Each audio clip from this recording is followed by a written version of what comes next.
نبي سلام عليك يا رسول سلام عليك يا حبيب سلام عليك.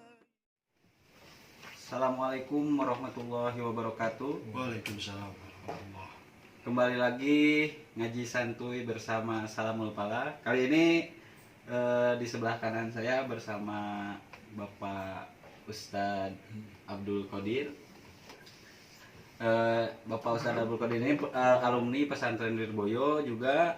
Terus dia pengajar pondok pesantren Al-Ittihad, juga sebagai pengasuh Salamul Pala. Jadi untuk sesi kali ini kita akan ngebahas terkait hadis Rasulullah, Ustaz. Ini ada hadis yang cukup fenomenal juga di kalangan anak muda, yaitu hadis sumu tasihu, yaitu puasa itu menyehatkan. Nah, ini ada pertanyaan, Ustaz. Dari pertanyaannya seperti ini. Kenapa sih puasa itu bisa menyehatkan? Oh iya. Bismillahirrahmanirrahim. Hadis tersebut penggalan dari keutuhan hadis yang berbunyi an Abi Hurairah radhiyallahu anhu qala Rasulullah sallallahu alaihi wasallam huzu wa sumu tasihu wasafiru tastagnu. Jadi berpulanglah kamu supaya kamu mendapat harta rampasan, dan puasalah kamu supaya sehat, dan pergilah bekerja mencari rezeki supaya kalian tercukupi, begitu ya. Itu dari situ. Nah, terlepas dari status hadisnya dhaif atau sahih dan sebagainya, ini memang ada beberapa pendapat ya dari para ulama-ulama. Ada yang mengatakan Imam Haytami bahwa di sini perawinya sikotun semua gitu ya. Rijal di sini perawi-perawinya itu sikotun. Jadi meskipun sikotun itu terpercaya. Jadi dari syarat-syarat perawi itu kan ada adil, kemudian ada dobit ya. Nah, itu telah terpenuhi oleh perawi-perawi dalam hadis ini, gitu kan. Nah, itu kemudian ketika dikatakan dhaif juga tidak masalah, gitu kan. Karena dhaif itu bisa diamalkan. Ketika apa? Ketika berkaitan dengan keutamaan ibadah, itu boleh. Tapi kalau hadis dhaif kok tentang tauhid, tentang hukum kewajiban dalam ibadah, ini nanti dulu, jangan langsung dipraktekkan ya, itu yang pertama. Nah, kemudian kembali ke pertanyaan tadi bahwa kenapa puasa itu menyehatkan, konteksnya di sini sumu tasihu ya. Puasalah kalian maka akan sehat. Nah, di situ ada sehat secara jasmani, ada sehat secara ruhani. Kalau jasmani berarti secara medis, kalau ruhani secara spiritual. Di sini bisa diarahkan ke dua pandangan tersebut ya, bisa secara jasmani dalam artian ada yang mengatakan al-madatu baitudai wal hamiyatu rasudawa ya. Jadi lambung ini gudangnya penyakit ya, gitu. Kemudian panasnya tubuh adalah pokok obatnya. Nah, kita tahu bahwa puasa itu biasanya suhu tubuh itu panas ya, ketika tidak diisi itu panas. Nah, justru itu tuh akan membunuh kuman-kuman yang ada di dalam tubuh yang ikut bersama makanan-makanan. Nah, di situ mungkin ya kalau secara medis, nah seperti itu. Kemudian untuk secara rohani jelas ya, sehat di sini berarti menghilangkan penyakit-penyakit hati ya, seperti iri dan sebagainya, ataupun hawa nafsu menurun ya, jelas karena nafsu itu daripada makanan terlalu banyak, maka di situ akan sifat hewaninya akan keluar, yaitu nafsu itu ya.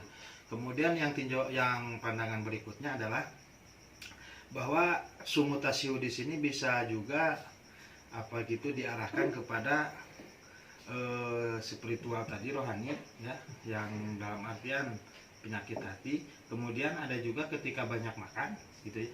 Ini akan berbalas-balasan. Gitu. Ketika kekenyangan itu akan malas. Ya, sekarang kita kalau kenyang itu Ustaz suka ngantuk. Iya, suka nambruk. Bahaya nambruk. Iya, betul. Nah, itu gak dianjurkan di dalam, maksudnya termasuk hal yang tidak baik di dalam Islam gitu ya. Jadi makanya dalam tidur itu ibadah dalam puasa itu jangan diarahkan bahwa bermalas-malasan itu berarti ibadah, jangan gitu ya. Nah di sini ada man akala kasiron kan, syaruba kasiron, barang siapa yang makannya banyak maka minumnya juga banyak, barang siapa yang minumnya banyak maka ya lambung itu terisi banyak. Nah ketika terisi banyak maka disitulah adanya ngantuk nuas. Ngantuk nuas, kemudian ketika ngantuk kan bukan bekerja tapi tidur. Nah, disitulah. Nah jadi teman-teman jangan banyak makan jadi. Ya, makanya di sini dalam Muraqabah Ubudiyah itu puasa itu bukan justru memindahkan waktu makan, bukan. Justru untuk mengambil lapar dan dahaganya puasa itu. Jadi jangan asalnya makan 2 kali, asalnya makan 2 kali dengan porsi makan 2 piring semisal satu kalinya itu dipindahkan waktunya, bukan itu. Jadi puasa itu bukan masalah memindahkan waktu makan, justru mengurangi tingkat makannya. Nah, porsi makanannya itu ya, makanya ya jangan disamakan antara bulan puasa dengan bulan yang bukan puasa dalam hal makanan dan minuman itu. Jadi itu yang maksud dari kenapa terlepas dari riwayat hadis ini seperti apa, gitu. Pokoknya ini tuh bisa menyehatkan lah, menyehatkan segi medis, segi rohani. Ya, gitu. Terus ada pertanyaan lagi, Ustadz, apa ada sih ada nggak sih puasa yang nggak bikin sehat? Oh ya jelas ya, puasa kalau puasa yang dianjurkan bahkan diwajibkan oleh agama itu kan puasa yang ada sahurnya, kemudian yang ada bukanya ya. Sahur diakhirkan, buka didahulukan ya. Itu ya, itu puasa yang memang disunahkan ya. Ya, yang disunahkan juga itu metode ataupun kaifiah puasa yang memang dalam Islam itu sudah ditentukan seperti itu. Nah, kalau memang puasanya misalkan 1 hari penuh tidak makan, mati geni gitu ya. Nah, ini tidak dianjurkan, malah bahkan membuat kita akan semakin semakin ya kondisi tubuh kita itu ya, imun tubuh kita imun tubuh itu akan berkurang. Terus tapi ada salah satu misalkan di santri-santri salafiyah gitu ya, itu yang ada mati geni ketika ada itu sudah ada ijazahnya. Oh, jadi udah ada ilmunya lah pokoknya. Ada ilmunya, sudah ada gurunya yang siap bertanggung jawab dan itu ketika itu terjadi apa-apa. Insya Allah kalau sudah diijazahkan, misalkan ada ya mungkin kita dari pesantren ya sudah terbiasa dengan ada puasa mati geni ketika sudah 7 hari. Nah, hari ke-7-nya itu nanti bukanya itu sahur lagi.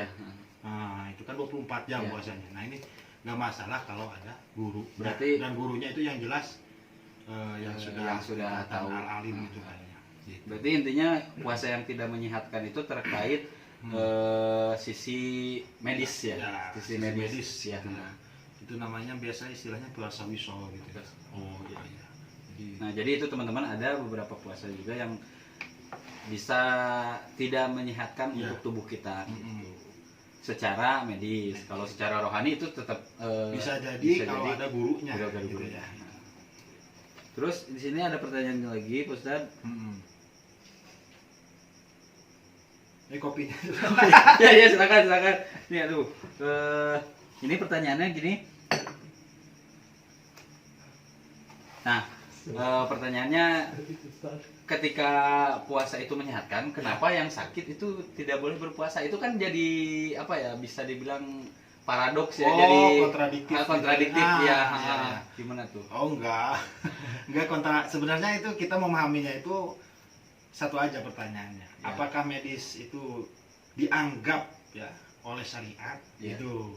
Apakah Islam itu menganggap bahwa ilmu medis, ilmu kedokteran itu adalah sebagian daripada ilmu yang dianggap oleh agama Islam, diiktibar oleh agama Islam? Ternyata iya. Bahkan Imam Syafi'i sendiri di dalam dikutip oleh pengarang kitab Ta'limut Ta'lim bahwa ilmu itu ada 2, ada ilmu jasmani, ada ilmu rohani. Ilmu rohani ya ilmu agama, ilmu jasmani ada ilmu kedokteran. Makanya apa-apa yang menurut dokter itu sudah termasuk syariat. Gitu ya, sudah termasuk syariat. Jadi kita harus ada bahasa udzur syar'i termasuk adalah udzur saya adalah sakit, itu udzur syar'i.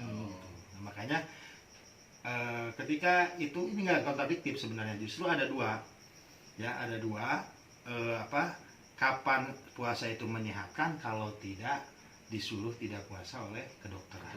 Kalau disuruh puasa oleh disuruh tidak puasa oleh kedokteran ya berarti itulah yang menyehatkan. Jadi kembali lagi soal kesehatan itu kembali kepada ilmu kedokteran.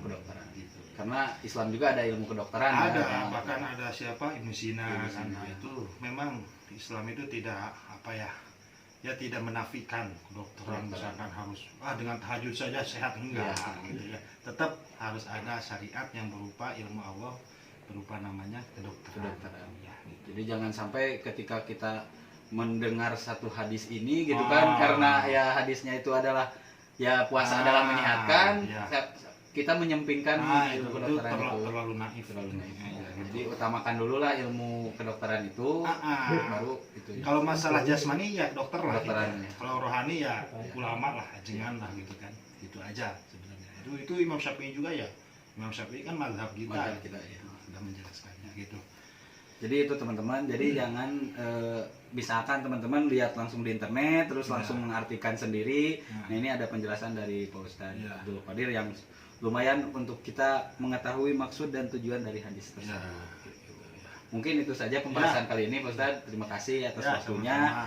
Terus terima kasih juga buat teman-teman yang sudah menonton video kali ini. Jangan lupa di like ya kalau teman-teman suka. Terus jangan lupa juga di subscribe. Itu pokoknya subscribe lah pokoknya itu supaya teman-teman adalah bentuk dukungan terhadap channel ini. Terima kasih. Assalamualaikum warahmatullahi wabarakatuh. Waalaikumsalam.